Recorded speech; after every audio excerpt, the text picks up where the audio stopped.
महकी फिजा अलकरम अलकरम अलकरम ऐ खुदा अलकरम। Alkaram high school, Shershah road, Data Nagar, Badami Bagh, Lahore. बिस्मिल्लाहिर्रहमानिर्रहीम। अस्सलाम वालेकुम डियर स्टूडेंट, मैं sir Abdul Hameed Alkaram high school Shershah road, Data Nagar, Lahore की तरफ से आपकी खिदमत में ये केमिस्ट्री का पहला लेक्चर 9 क्लास के लिए शुरू करवा रहा हूँ। चैप्टर का नाम है, चैप्टर नंबर 3 है पीरियोडिक टेबल। पीरियोडिक टेबल में एलिमेंट्स को अरेंज किया जाता है। जैसे खसूसियात की बिना पर एलिमेंट्स को तरतीब देने के लिए साइंसदान शुरू से ही इस कोशिश में लगे थे कि एलिमेंट्स को तरतीब दिया जाए एक जैसी खसूसियात की बिना पर। लिहाजा शुरुआती साइंसदान जिसमें अल-राज़ी है उसने एलिमेंट्स को तरतीब दिया, फिर आगे आते गए डो ब्राइनर, फिर न्यूलैंड्स, फिर मेंडलीफ। इसी तरह से एलिमेंट्स को तरतीब दिए गए ताकि एलिमेंट्स को उनकी एक जैसी खसूसियात की बिना पर तरतीब दिया जाए। तो पीरियोडिक टेबल्स या दौरे जदवल है क्या? इन 19th century chemists made attempts to arrange elements in a systematic manner. The elements known at that time were arranged in the form of a table which is known as periodic table. यानी elements को 19th century में साइंसदानों ने ये काविश शुरू कर दी कि elements को एक मुनज़्ज़म तरतीब से तरतीब दिया जाए। लिहाजा उस वक्त के दरियाफ्तशुदा एलिमेंट्स को तरतीब दिया गया एक टेबल की सूरत में, जिसे नाम दिया गया पीरियोडिक टेबल का नाम दिया गया। ये पीरियोडिक टेबल दो चीज़ों पर मुश्तमिल है, एक ग्रुप्स है, एक पीरियड्स कहलाते हैं। दिस पीरियोडिक टेबल जो ग्रुप्स है ये vertical columns in periodic table, vertical columns in a periodic table, ये तादाद में 18 है, फ्राम 1 to 18। ये ऊपर से नीचे अगर आप लाइन ड्रॉ करें, ये ऊपर से नीचे ये वर्टिकल कॉलम्स कहलाते हैं। और ये ग्रुप है, ये चलते जाएंगे तो ये 18 ग्रुप होंगे, यानी 1 to 18 ग्रुप्स तक जाएंगे। 1 2 3 4 एंड सो ऑन चलते जाए 18 तक। तो पीरियोडिक टेबल में टोटल 18 वर्टिकल कॉलम्स है जिनको ग्रुप्स कहा जाता है, 1 से 18 तक। इसी तरह से हॉरिजेंटल रोज़ यानी उफ़क़ी कतारें, ये पीरियड्स कहलाते हैं और इनकी तादाद 1 से लेकर 7 तक होती है। जैसे अगर मैं ये शो कर दूं तो ये फर्स्ट रो है, ये सेकंड रो है। इसी तरह से चलते चलते एंड पर ये 7th रो है। लिहाजा पीरियोडिक टेबल में टोटल जो जदीद पीरियोडिक टेबल है, मॉडर्न पीरियोडिक टेबल है, उसकी मैं बात कर रहा हूँ। ये 1 से लेकर 18 तक वर्टिकल कॉलम्स है जो ग्रुप्स कहलाते हैं, और हॉरिजेंटल रोज़ है जो 1 से लेकर 7 है, ये पीरियड्स कहलाते हैं। तो पीरियोडिक टेबल की जो काविश शुरू की गई थी, एक मुनज़्ज़म तरतीब से एलिमेंट्स को तरतीब देने के लिए एक टेबल बनाया गया। उस टेबल में एलिमेंट्स को तरतीब दिया गया एक जैसी खसूसियात की बिना पर, केमिकल खसूसियात की बिना पर। इस टेबल को पीरियोडिक टेबल का नाम दिया गया। ये टेबल 18 वर्टिकल कॉलम्स यानी अमूदी कॉलम पर मुश्तमिल है, ऊपर से नीचे, और इसकी टोटल तादाद है 1 से लेकर 18 तक। जबकि पीरियड्स हॉरिजेंटल या उफ़क़ी कतारें यानी फ्राम लेफ़्ट टू राइट 1 से लेकर 7 कतारों पर मुश्तमिल है।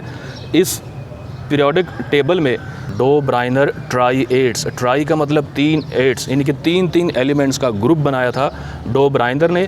ये एक जर्मन केमिस्ट था जिसने उस वक्त दरियाफ्तशुदा एलिमेंट्स को एटॉमिक मासेस में इजाफे की बुनियाद पर तरतीब दिया गया। उसने एलिमेंट्स के चंद ग्रुप्स लिए और 3 एलिमेंट्स के चंद ग्रुप्स लिए, और उन एलिमेंट्स को उसने एटॉमिक मास के लिहाज से तरतीब दिया था, बाय इंक्रीजिंग एटॉमिक मास के लिहाज से तरतीब दिया था, क्योंकि उस वक्त एटॉमिक नंबर दरियाफ़्त नहीं हुआ था, जिसकी वजह से इसने 3 एलिमेंट्स के कई ग्रुप्स बना दिए और 3 एलिमेंट्स के उस ग्रुप को उसने नाम दिया ट्राई एट्स। तो a German chemist observed relationship between atomic masses of several group of 3 elements called try at, यानी 3 एलिमेंट्स पर मुश्तमिल ग्रुप ट्राइएट कहलाता था। In this group, in group के अंदर जो दरमियानी एलिमेंट है, सेंट्रल एलिमेंट है, उसका एटॉमिक मास बाकी दो के एटॉमिक मासेस का औसत एवरेज थे। मिसाल के तौर पर एक एलिमेंट है कैल्शियम, एक एलिमेंट है स्ट्रोंशियम और एक एलिमेंट है बेरियम। फॉर एग्ज़ाम्पल अगर हम एक ट्राइएड ले लेते हैं, कैल्शियम, स्ट्रोंशियम और बेरियम। अब इसमें जो स्ट्रोंशियम है ये मिडल एलिमेंट्स है, दरमियानी एलिमेंट्स है स्ट्रोंशियम। इसका atomic mass of strontium, atomic mass of strontium ये बराबर होगा, इक्वल होगा atomic mass of calcium plus atomic mass of barium. Average निकालना है तो इसको 2 पे डिवाइड करेंगे। तो डो ब्राइनर के मुताबिक जब हम 3 एलिमेंट्स का ग्रुप बनाते हैं तो दरमियानी एलिमेंट्स का एटॉमिक मास बाकी 2 एलिमेंट्स के एटॉमिक मास के एवरेज के बराबर है। तो एक ट्राइएड कैल्शियम है जिसका एटॉमिक मास 40 है, स्ट्रोंशियम है जिसका एटॉमिक मास 88 है, बेरियम है जिसका एटॉमिक मास 137 है। स्ट्रोंशियम चूँकि मिडल है, दरमियानी सेंट्रल एटम है, लिहाजा इसका एटॉमिक मास कैल्शियम और बेरियम के एवरेज एटॉमिक मास के इक्वल होगा। तो अगर यहाँ पे आप लिख लोगे 40 प्लस 137 डिवाइड बाई 2 तो ये तकरीबन स्ट्रोंशियम के एटॉमिक मास के बराबर आता है।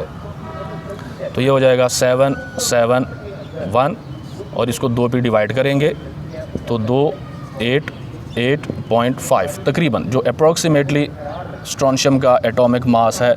तो स्ट्रोंशियम एटॉमिक मास तकरीबन 88.8 जो कि आजकल के दुरुस्त एटॉमिक मास 88 के बराबर है।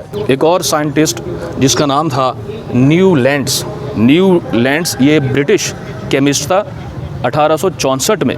अब इससे पहले एक और साइंटिस्ट था, इसका नाम था कैनिज़ारो ने 1860 में 1860 में उस वक्त जो एलिमेंट थे, दरियाफ्त शुदा डिस्कवर्ड एलिमेंट थे, उनके दुरुस्त एटॉमिक मासेस मालूम किए थे। लिहाजा न्यूलैंड्स ने भी एटॉमिक मास के हवाले से एलिमेंट्स को तरतीब दिया था अपने ऑब्जर्वेशन को लॉ ऑफ ऑक्टेव्स की सूरत में। लॉ ऑफ ऑक्टेव्स क्या है कि इसमें न्यूलैंड्स ने 8 एलिमेंट्स के ग्रुप बनाए बाय इंक्रीजिंग एटॉमिक मासेस, यानी एटॉमिक मासेस में इजाफे की बुनियाद पर उसने 8 एलिमेंट्स को तरतीब दिया गया। तो इन 1864 ब्रिटिश बरतानिया के केमिस्ट ने अपने जो मुशाहिदात थे, न्यूलैंड्स ने अपने मुशाहिदात एक लॉ की सूरत में पेश किए जिस लॉ को नाम दिया गया लॉ ऑफ ऑक्टेव्स, यानी 8 एलिमेंट्स पर मुश्तमिल ग्रुप। उसने मुशाहिदा किया that there was a repetition इआदा, दोहराई, अपने आप को दोबारा कुछ वक्फ़ों के बाद रिपीट करना, repetition in a chemical properties of every 8 element if they were arranged bye their increasing atomic masses. यानी अगर हम एलिमेंट्स को उनके बढ़ते हुए एटॉमिक मासेस की बुनियाद पर तरतीब दे तो हर 8वें एलिमेंट की खसूसियात पहले से मिलती जुलती है। ये खसूसियात केमिकल प्रॉपर्टीज़ मिलती जुलती होंगी हर 8वें एलिमेंट की पहले के साथ। यानी जो आप 8वां एलिमेंट दोहराएंगे, 16वां आएगा, फिर 24वां आएगा, उसकी खसूसियात पहले के साथ मिलती जाएंगी। लिहाजा एलिमेंट्स के इस 8 एलिमेंट्स के ग्रुप को उसने एटॉमिक मासेस में इजाफे की बुनियाद पर तरतीब दिया गया और हर 8वें एलिमेंट्स की खसूसियात, केमिकल खसूसियात पहले एलिमेंट से मिलती जुलती थी। उसने इस लॉ को लॉ ऑफ ऑक्टेव्स का नाम दिया। ये पेश किया न्यूलैंड्स ने 1864 में, एक ब्रिटिश केमिस्ट था। इस लॉ को भी ज़्यादा पजीराई हासिल नहीं हुई क्योंकि उस वक्त जो एलिमेंट दरियाफ्त नहीं हुए थे, जब ये लॉ ऑफ ऑक्टेव्स पेश किया गया उस वक्त कई एलिमेंट थे जो दरियाफ्त नहीं हुए थे, लिहाजा उनके लिए उन्होंने कोई खाली जगह नहीं छोड़ी। तो no space was left for undiscovered element, यानी जो गैर दरियाफ्तशुदा एलिमेंट थे न्यूलैंड्स के दौर में इन 1864 से पहले या बाद में जो एलिमेंट दरियाफ्त होने थे उनके लिए कोई ख़ास जगह उसने नहीं छोड़ी। ये डीमेरिट्स था, एक नुक्स था, इसमें ख़राबी थी। और दूसरी वजह वो थी कि noble gases helium, neon, argon, krypton, xenon, ये नोबल गैसेस कहलाती है, ये भी उस वक्त दरियाफ़्त नहीं हुई थी, उनके लिए भी उसने कोई ख़ास जगह नहीं छोड़ी। लिहाजा ये इसके पीरियोडिक टेबल के फ़ेल होने की या नाकाम होने की वजूहात थी, डीमेरिट्स थे, नुकाइस थे। एक कि उस वक्त जो गैर दरियाफ़्तशुदा एलिमेंट्स थे उनके लिए उन्होंने कोई ख़ास जगह नहीं छोड़ी, और नोबल गैस जो उस वक्त दरियाफ़्त नहीं हुए थे उसके लिए भी उसने कोई जगह नहीं छोड़ी। तो न्यूलैंड्स के ऑक्टेव्स में हम दोबारा पढ़ लेते हैं कि 1864 में एक ब्रिटिश केमिस्ट था जिसका नाम था न्यूलैंड्स, उसने अपने मुशाहिदात को लॉ ऑफ ऑक्टेव्स की सूरत में पेश किए। उसने 8 एलिमेंट्स को उनके इंक्रीजिंग एटॉमिक मास के हवाले से तरतीब दिया गया, और उनकी कीमियाई खसूसियात जो केमिकल प्रॉपर्टीज़ है वो हर 8वें एलिमेंट की पहले से मिलती जुलती थी। नुकाइस क्या थे कि उस वक्त जो गैर दरियाफ़्तशुदा एलिमेंट थे उनके लिए कोई ख़ास जगह नहीं छोड़ी, और नोबल गैसें जो उस वक्त दरियाफ़्त नहीं हुए थे उनके लिए भी उन्होंने कोई ख़ास जगह नहीं छोड़ी। ये था आज का हमारा लेक्चर। अगर इसके बारे में आपको कोई सवाल पूछना होगा तो अपने कमेंट्स में ज़रूर लिख दीजिएगा। शुक्रिया।